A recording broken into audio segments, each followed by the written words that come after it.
Good evening and welcome to the Cop Table podcast, where tonight we are previewing the Liverpool versus Southampton game this coming Saturday at Anfield.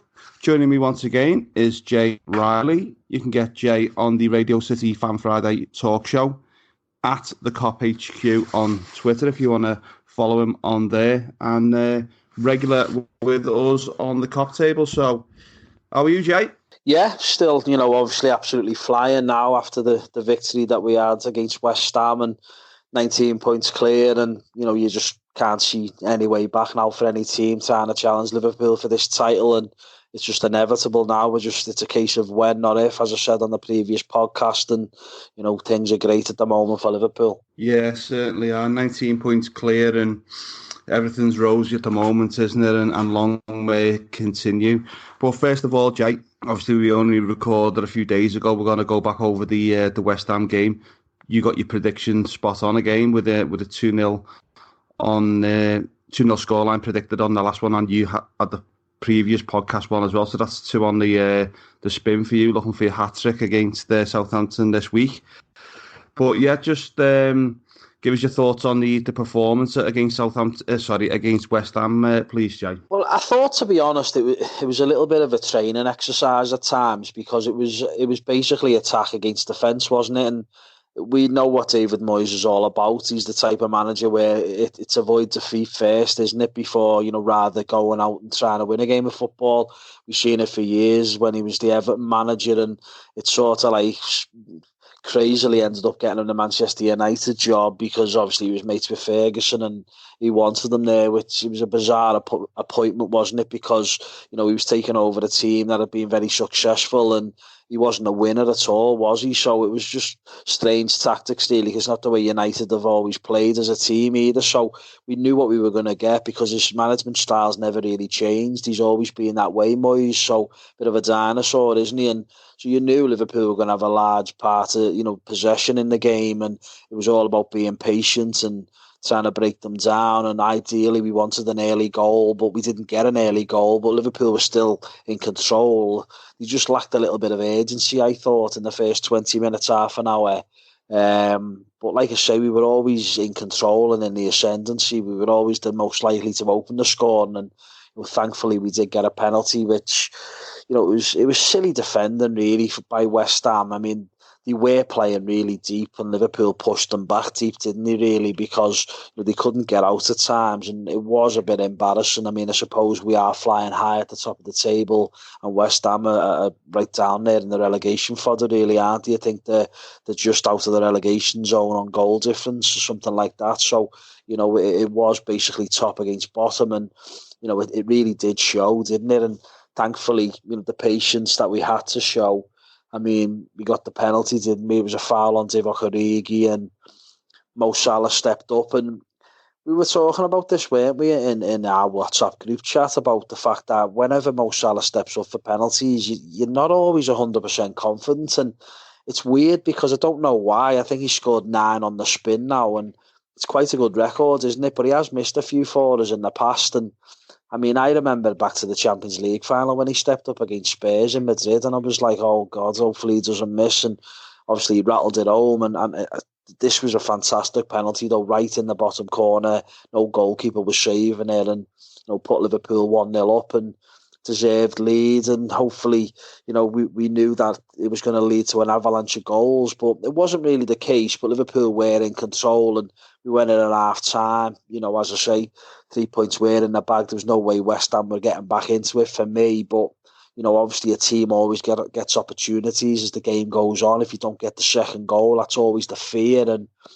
thankfully Liverpool did get the second goal. And strangely enough, it was West Ham at the corner, and Liverpool broke from the corner. And that's the thing, when a team has a corner or a free kick close to Liverpool's goal, that's when Liverpool are at the most dangerous, really, when we can counter-attack on you. And so it proved, really. And Mo Salah, fantastic footwork, and a wonderful pass, really, into the path of Oxlade-Chamberlain, who showed like a bit of pace, really, which I didn't realise that he still had.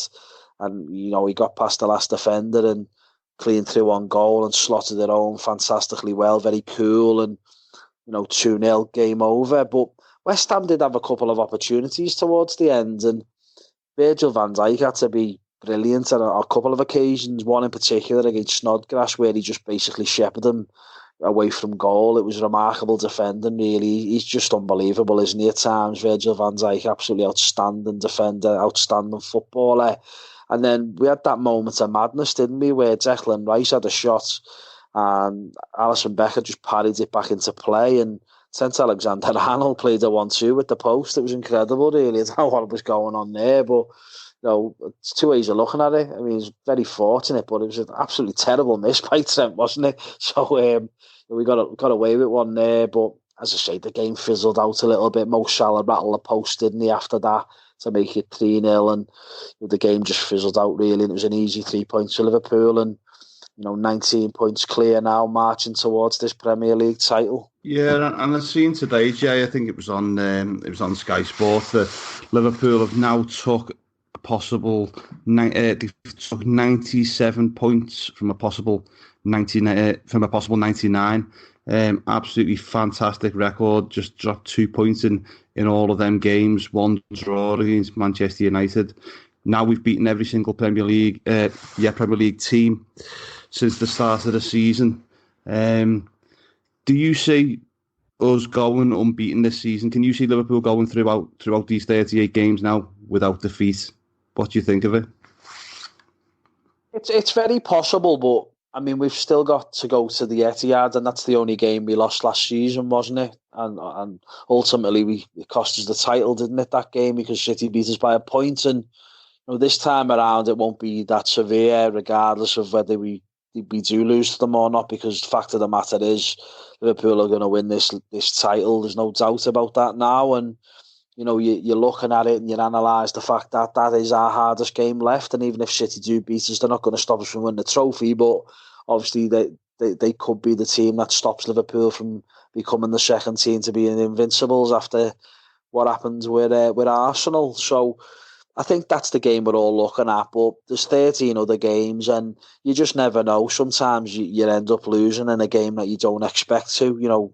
It does happen, and especially when it's Champions League game week as well, because we all know notoriously over the years it's very difficult to play a high intensity Champions League game and then go and play your Premier League game at the weekend. And Liverpool in the next round of the competition have got one of the hardest teams you could come up against for intensity levels in Atletico Madrid, because they're maybe not the team of old that got to a couple of Champions League finals, but they've still got the manager Simeone, and he still expects and demands a lot from his players, and they're a very difficult team to beat still. He might not have the star-studded quality of years gone by, but they're still a difficult team to beat. I think they've only lost 3 games all season in La Liga.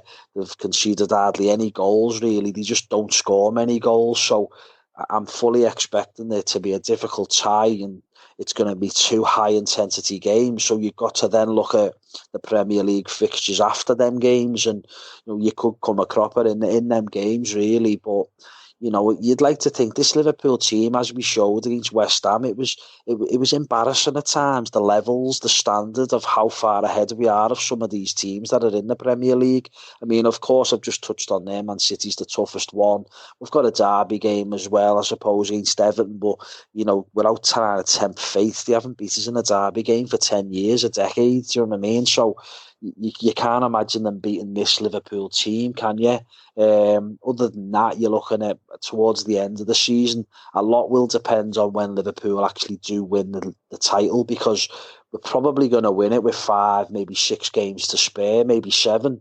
So you'd have to think, are Liverpool going to be, the mind's going to be on it? Because once the job's done, it's quite difficult to maintain them levels, isn't it? The concentration levels of, when you're going for something, trying to strive to achieve something. Once you actually win it and you get the Holy Grail, will the level of performance be as good in them last couple of games? Because what is there to play for? I suppose there is the invincible tag to play for, but you don't get an extra trophy, do you? I suppose you do. You get a gold trophy, actually, don't you? But I just think that the ultimate goal was to win the Premier League.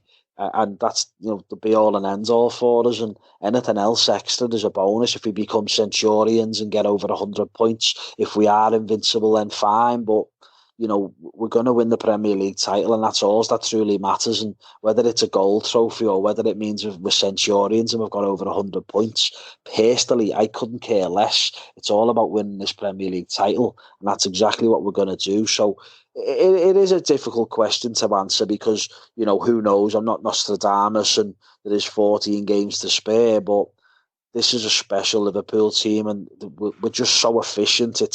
We're like a well-oiled machine, and you can't really see anyone beating us, can you? I mean, you look and I'm saying there, Man City's the tough one, which it is obviously on paper because they're a very good side and they're the second best team in the league.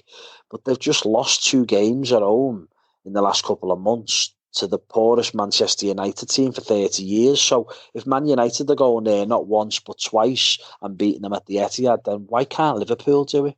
So, I think it's very possible, but, like I say, I couldn't really care less, to be honest with you, Peter. It's all about making sure we win this Premier League title, and it's looking like we're going to. Yeah, most definitely. That's without doubt the most important thing, isn't it? As long as we're lifting that Premier League title at the end of the season, that's all that counts, and all that any Liverpool fan is genuinely concerned about. So, looking forward to the game on Saturday, Jay. We've got Southampton, haven't we? So, what sort of threat do you think they're going to pose? As obviously, they've recovered well, haven't they, from that 9-0 defeat they had from, I think it was Leicester, just before Christmas at time, I think it was. And Danny Ings seems to have hit a little bit of form, doesn't he? And Ward-Prowse always poses a little bit of a danger from set pieces, doesn't he? But just give us your thoughts on this Southampton side that's coming to Anfield at the weekend, please, Jay. Well, last season when Hasenhüttl took over, I thought, you know what, he was labelled the Austrian Klopp, wasn't he? And I did think, this fella's got something, because they did look quite good at times, and they were a little bit like a throwback to when Klopp first took over at Liverpool, when we'd win games 3-2 and 4-3 and 5-4. I think I remember a game away at Carrow Road against Norwich. And it was a little bit of a throwback to them days, really. That's what he seemed to me. I thought, I was expecting them to have a good season this campaign, really. But they started the season off really poorly and, cumulated with an absolute hiding at home to Leicester. And we all know how good to start the season Leicester had. They were brilliant under Rodgers, weren't they, for a good few months.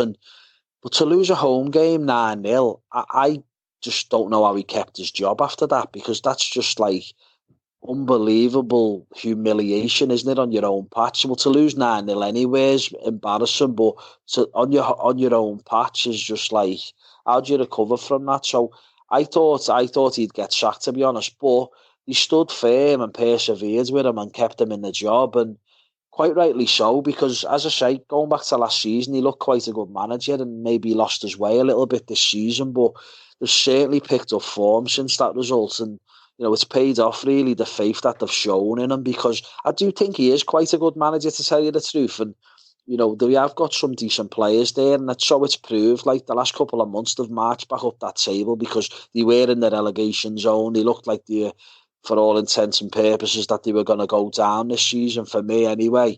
And then bang, all of a sudden they've had a good 2 or 3 month spell, and Danny Ings, it's coincided with him scoring a half full of goals, and he's close to being the top scorer in the Premier League this season, isn't he? And he's been on an amazing run, really. And we know all about Danny Ings. We knew when he came to Liverpool, he was a very good player. He was just blighted with injury after injury, and it just wasn't really working for him, and he was being wasted, really, on our bench. But he wasn't quite good enough to really start for Liverpool week in, week out. And Klopp really liked him, but it was just, he had to move on for his own sanity and for the sake of his own career, really, to get game time. And if you look back to last season, he was in and out the side there, really, and he scored a few goals, but he was injured quite a bit there as well. And you were thinking maybe them injuries have just ruined him and finished him, and his career's over, really. He's always going to be a bit part player.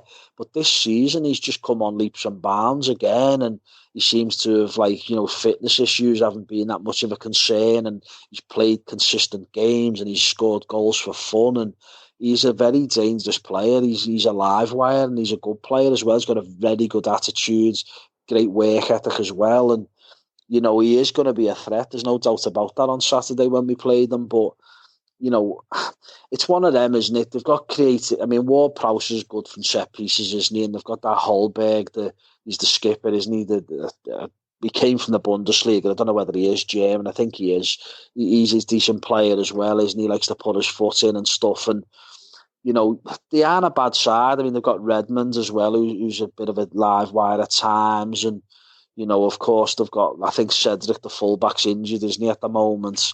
They're not a bad team. And as I say, they've marched up the table quite well. And they've been honest in games. They've got a decent record away from home. And in fact, I think when they lost 9-0 to Leicester, they redeemed themselves, didn't they? Because if I'm right in saying, they went to King Power and beat Leicester 2-1, didn't they, recently? So, they've righted that wrong, really, shall we say. So, they're obviously going to be a threat. There's no doubt about that. And, I do fully respect them. But as I said to you before, Liverpool are just like a well-oiled machine. And, they're coming to Anfield and you're always going to back Liverpool to get 3 points. Yeah, and fair play to Southampton as well for not pulling the trigger on the manager just after that 9-0 victory, which it would have been easy to do so, wouldn't it? And they kept the faith with them, and now they're sort of getting the rewards for backing the manager and sticking with him at a time when it would have been easy to just let him go and look for other people available.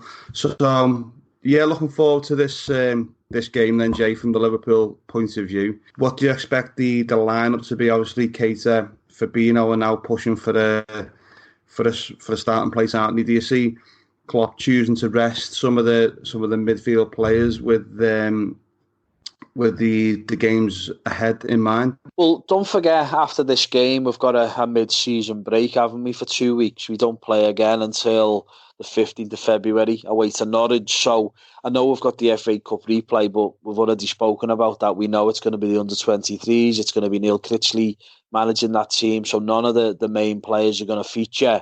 So he could go strong. There's no doubt about it. There's no need to rest any players now for this game because, it's the last game for 14 days. So there's no excuses there, really. But you're quite right in what you're saying. The likes of Fabinho and Naby Keita are pushing for starts. And I was a little bit critical of Oxlade-Chamberlain on the last podcast, basically saying he hasn't showed up in the games against Tottenham, against Man United, against Wolves.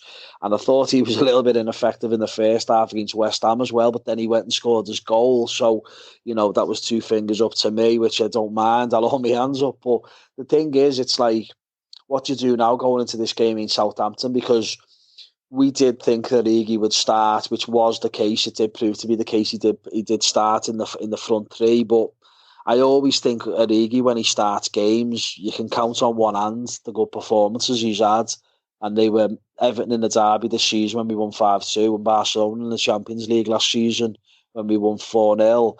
Other than that, he normally struggles when he starts. He's definitely better as an impact player off the bench, and I personally wouldn't start him at the weekend. I just think maybe we need to mix it up a little bit and try someone else. But the problem you've got is who'd you play there? Because I'm never really a fan of Oxlade-Chamberlain playing in the front three.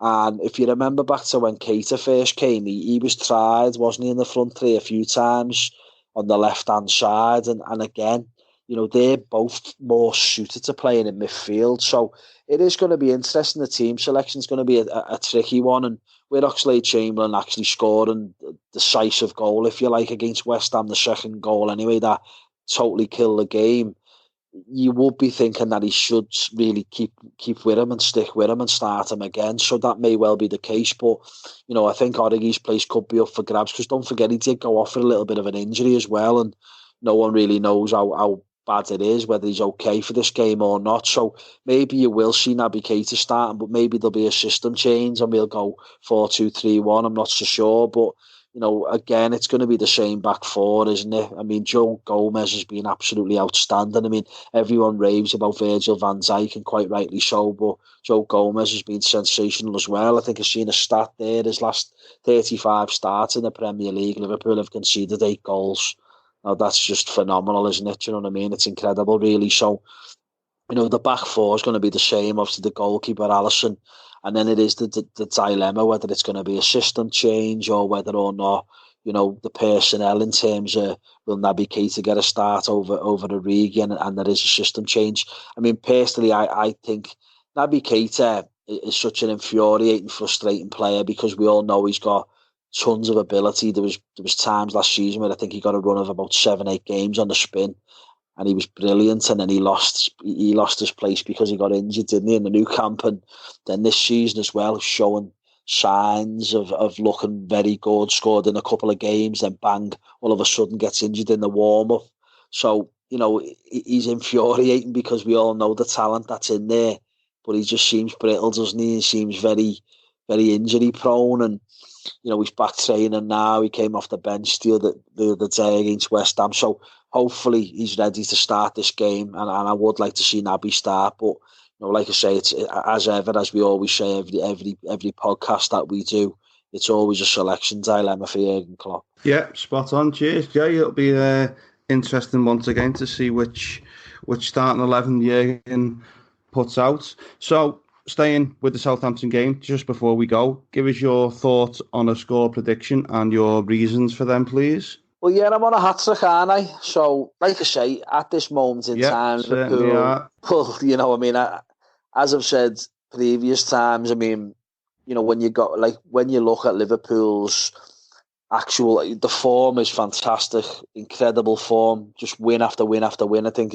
we're on 15 wins on the spin now in the Premier League. And when you look at them 15 games, though, I think we've only really given Idens out maybe 4 times. A lot of them have been narrow wins, haven't they? Like 1-0 or 2-1 or obviously 2-0 the other night. And I look at it and I think to myself, you know what? It's easy for you to sit here and say, yeah, we'll give these at Arden. But as I said on the previous podcast, I think Sadio Mane is a massive loss because of his pace. To me, what I think anyway, I think he's the quickest player that Liverpool have got, certainly in an attacking sense anyway. I know Joe Gomez and Van Dijk are quite quick defensively, but Mane is explosive. And I think we miss his presence on the pitch because he stretches defences. And I know we were good on the counter-attack against West Ham, of course we were, but Sadio Mane for me is the one that unsettles defences the most because of his pace.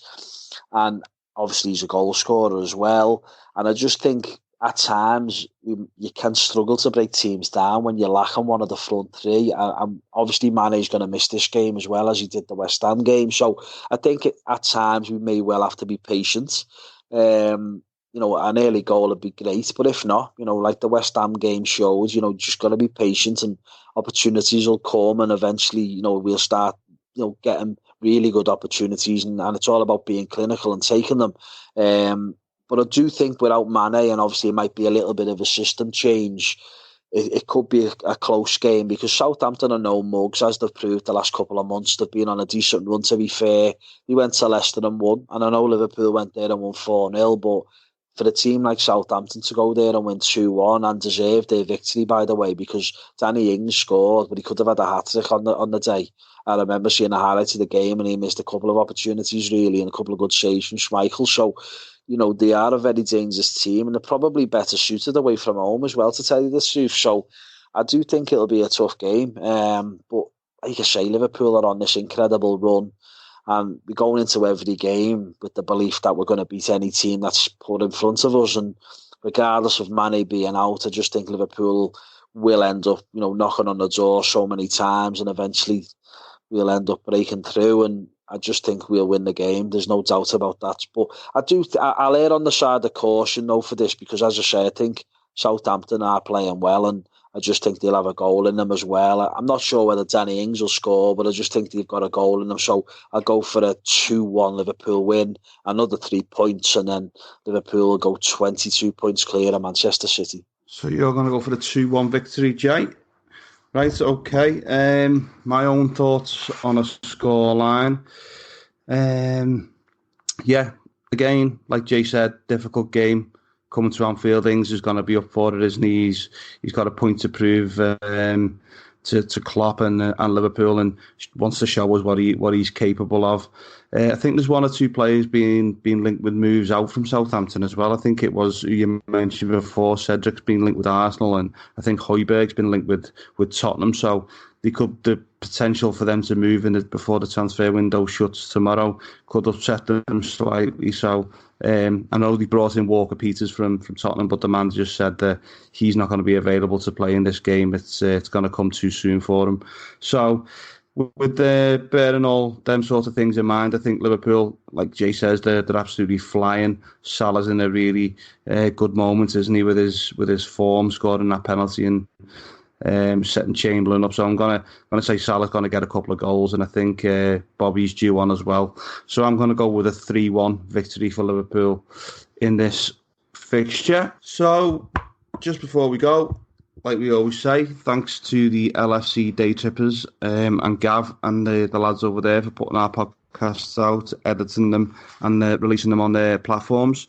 Thanks again to the @Liverpool Online Facebook, Twitter, Instagram pages for their support and putting the podcasts out on their platforms. And also, as we say all the time, don't forget to keep up to date with the No More Knives campaign with Paul Bentley and all the people involved with that, doing some fantastic things in the fight against the knife crime in the local areas.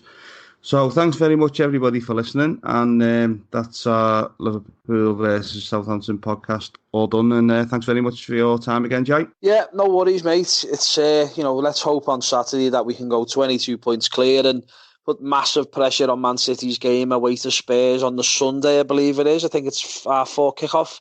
And to be honest, I still expect City to go there and beat them because Spurs are without Harry Kane and they're not really the team they were last season. I mean, Mourinho's gone in there and he hasn't really pulled up any trees. I still think City will get the job done, but it just puts that extra pressure on them, doesn't it, if we go 22 points clear, and let's see what happens. But let's get our job done on Saturday first, and I'm sure we will do. Spot on. Excellent, Jay. So that's our Liverpool Southampton podcast all done. Don't forget, leave any feedback if you choose to myself or Jay or the Cop Table page, whichever way, and we'll get back to the people who want to get involved, interacting with myself or Jay. So thanks very much, everybody, for listening, and we'll speak to you all very soon. Goodbye.